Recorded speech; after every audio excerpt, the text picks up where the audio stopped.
Atenção! Começa agora uma teleaula de História do Ensino Médio. Você vai assistir a teleaula de número 15. Bons estudos!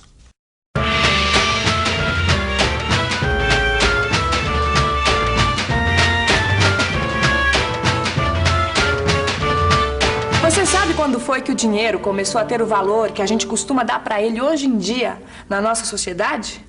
Ou, em outras palavras, você sabe quando foi que o dinheiro começou a ter uma circulação realmente importante para a vida das pessoas?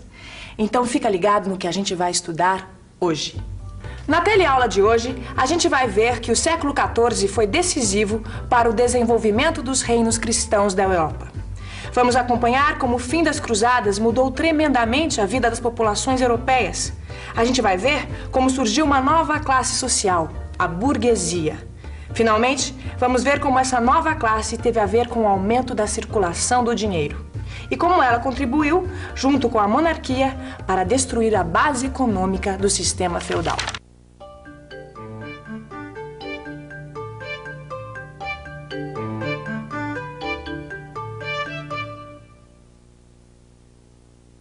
Quando as cruzadas, quer dizer, quando a Guerra Santa entre cristãos, judeus e muçulmanos finalmente acabou, a Europa começou a se transformar radicalmente. Se a gente pegar a economia, por exemplo, a gente vai ver que os europeus deixaram de produzir apenas alimentos. Eles aprenderam novos métodos de trabalho e enriqueceram com novas indústrias. Foi nessa época que o comércio entre a Europa e o Oriente passou a ser muito mais intenso. Esse comércio era feito através dos portos do mar Mediterrâneo. E foi assim que apareceram as grandes companhias comerciais e os primeiros banqueiros. Politicamente, as cruzadas significaram a ruína do sistema feudal. Antes de partir, os senhores feudais penhoravam suas terras aos camponeses. Assim, a libertação dos camponeses ficava mais fácil. Além disso, muitos senhores feudais foram e não voltaram. As cruzadas mudaram as aspirações sociais de grande parte da população. Antes delas, o ideal de vida era tornar-se herói ou santo. O contato com o luxo do Oriente despertou o desejo de enriquecimento. Surgiu assim um novo estilo de vida. Os castelos viraram palácios. Os torneios entre cavaleiros se transformaram em reuniões onde se ouvia música e se conversava sobre literatura. Os trovadores e os poetas aperfeiçoavam as línguas que vinham do latim. Foi assim que surgiu o idioma italiano, o francês, o espanhol e o português. Pois é, a nossa língua portuguesa surgiu num momento de grande agitação na Europa. E essa agitação acabou modificando a vida das pessoas de um jeito muito parecido com isso que nós estamos vendo aqui, nessa estação rodoviária. A senhorita veio da onde? Eu vim de Campo Formoso, Bahia. Do Ceará? Eu vim de Alagoas. Bahia. E o senhor veio fazer o que aqui? Eu vim trabalhar, ver se é uma coisa melhor, né? Diz que o custo de vida aqui é melhor do que o lá. Ela vem em busca de emprego, né? De melhores condições, que São Paulo é muito grande e deve dar uma condição melhor de trabalho, né? Pois aconteceu uma coisa bem parecida no tempo das cruzadas. Muitos camponeses puderam deixar as terras dos senhores e partir para cidades, ou burgos, como as cidades eram conhecidas naqueles tempos. Os burgos não faziam parte dos domínios dos senhores feudais. Os burgueses, ou seja, os habitantes das cidades, não queriam terras nem precisavam de senhores. Eles conseguem obter dos reis um tipo de documento chamado carta patente. Esse documento garantia a independência dos burgos em relação à autoridade dos senhores feudais. Assim, os burgos puderam enriquecer através da indústria e do comércio. Eles acabaram conquistando um grande poder político e econômico. Quem tem poder sempre leva a melhor. E com esse poder, os burgueses que governavam as cidades conseguiam privilégios ajudando as monarquias a lutarem contra os senhores feudais. Essa aliança entre burguesia e monarquia acabou levando ao fim do feudalismo e ao surgimento das monarquias absolutistas. Queridos papai e mamãe, minha viagem pelo norte da Itália está demais. Hoje fiquei sabendo que aqui na Península Itálica, quer dizer, onde hoje fica a Itália, as cidades do norte se transformaram em cidades-estados independentes no século XIV. Eu estive em todas essas cidades que foram tão importantes naquela época, principalmente por causa do comércio. Passei por Florença, Milão, Gênova, Pisa e Veneza. Europa, século XIV. Nesta típica casa burguesa do século XIV, a esposa está preocupada. Já é tarde e o marido está demorando a chegar. Ah, isso são horas, seu safado! Safado? Mas, meu amor, eu dou duro até essa hora cuidando dos nossos interesses e você ainda me chama de safado? Trabalhando até agora, mas eu duvido. Não tem comércio essa hora da noite. Ah, mas você sabe muito bem, meu amor, que eu estava reunido com meus colegas burgueses da guilda. Gilda! Ai. Eu sabia que tinha mulher no meio! Não, meu amor, não é Gilda, é guilda, pelo amor de Deus. É guilda, não é Gilda, meu amor. É assim que nós burgueses chamamos as nossas corporações. Guilda. Oh, minha pombinha, você não vai me servir o jantar?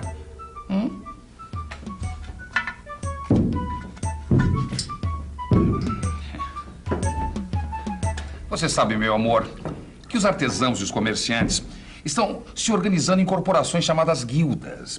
E essas corporações têm seus estatutos, seus privilégios, sua própria legislação. E para que esse trabalho todo?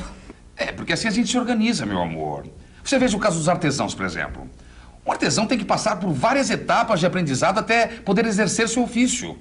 Até que se torne mestre, ele tem que aprender muito.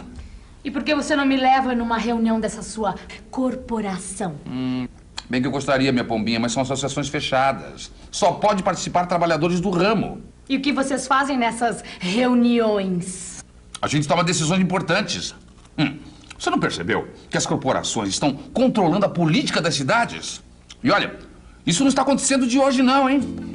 1230, norte da Alemanha. No norte da Alemanha, mais de 80 cidades se juntam, formando uma liga para defender seus privilégios e interesses. Essa liga é um verdadeiro império comercial. Tem suas frotas de navios e exércitos próprios para defender suas rotas comerciais e seus produtos. As ligas de cidades se espalham pela Europa. Os senhores feudais não podem fazer nada contra elas. As ligas de comerciantes surgem na França, em Flandres e no norte da Itália. As cidades do norte da Itália se tornam mais poderosas do que todas as outras porque controlam o comércio com o Oriente. Outro sinal de que os tempos estavam mudando era o declínio do poder dos papas. Eles estavam em luta contra o poder imperial e acabaram levando a pior. Em 1309, o imperador do Sacro Império Romano Germânico expulsa o Papa Legítimo de Roma e nomeia o seu substituto. O papado foge para a cidade francesa de Avignon e fica por lá durante 70 anos. Em 1378, os papas se instalam novamente em Roma. O mundo cristão tinha, na época, 2 papas. O papado sofreu duras críticas. Surgiram as ordens mendicantes. Quer dizer, ordens religiosas de pedintes que eram contra a decadência da moral e dos costumes da Igreja de Roma. Foi nessa época que Francisco de Assis começou a pregar o Evangelho através do exemplo de uma vida pobre. E os franciscanos se multiplicaram por toda a Europa cristã. Os estudiosos começaram a recuperar obras dos gregos e dos romanos antigos. E essas imagens de gente estudando? Isso aqui é o seguinte, Gil. Nessa época, o interesse dos europeus pelas ciências naturais aumentou. Antes, o conhecimento científico era uma coisa dos árabes. É, eu já ouvi dizer que os árabes eram os mais avançados na ciência, isso mesmo. E isso agora, Vicente? Que bonito, hein? Olha, colorido. Tudo. Esse tipo de arte é a prova de que os tempos estavam realmente mudando, olha só. Oi, irmãzinha. Você que gosta tanto de arte, precisa visitar a Europa. Aqui na França tem os vitrais góticos do século XIII que são maravilhosos. Eu descobri que esse tipo de construção tem a ver com o momento de transição da Idade Média para a Idade Moderna. E a Idade Média estava mesmo com os dias contados.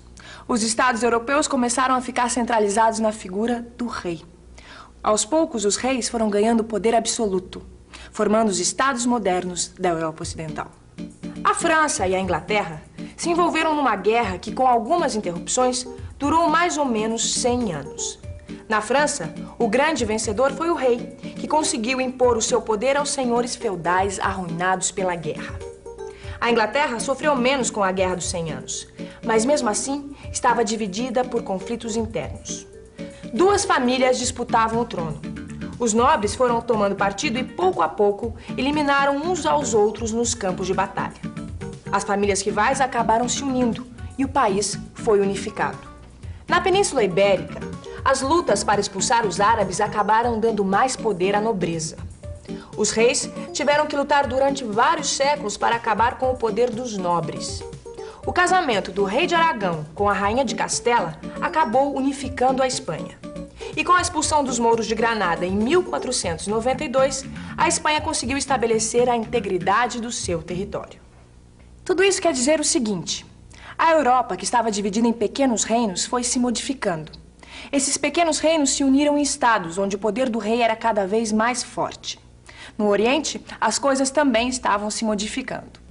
Por volta do ano de 1200, os mongóis, que eram pastores de regiões da Ásia, se unificaram sob a liderança do chefe supremo, o Gengis Khan, que quer dizer imperador de todos os homens. Em menos de 20 anos, os mongóis conquistaram o centro da Ásia, a Pérsia e o Turquestão. Eles acabaram entrando na Rússia e se fixando nas margens do Mar Negro. O neto de Gengis Khan conquistou a China e avançou em direção à Europa. Os mongóis chegaram até o Mar Adriático. Foi nessa época que o navegante Marco Polo fez sua viagem até a China. Em Bizâncio, onde ficava o antigo Império Romano do Oriente, os otomanos conseguem vencer os mongóis e conquistam a cidade no ano de 1453. Era o fim do Império Bizantino e o início do Império Otomano. E aqui a gente chega no fim da nossa teleaula de hoje, mas fique ligado que ainda tem a revisão. E atenção, se liga aí que é hora da revisão. Na teleaula de hoje, você aprendeu que com o fim das cruzadas, a Europa sofreu transformações muito importantes. Muitos camponeses partiram para as cidades. E a burguesia passou a ser uma classe social com bastante poder econômico graças à revitalização do comércio. A burguesia ajudou os reis a combater os senhores feudais. E assim foram surgindo as monarquias absolutistas e os estados modernos da Europa Ocidental. Você também viu que nesse período aconteceu uma importante transformação cultural. A igreja foi perdendo poder. E por falar em estudiosos, está na hora de você estudar o seu livro de história. Assim, você não esquece o que aprendeu na teleaula de hoje. Até a próxima!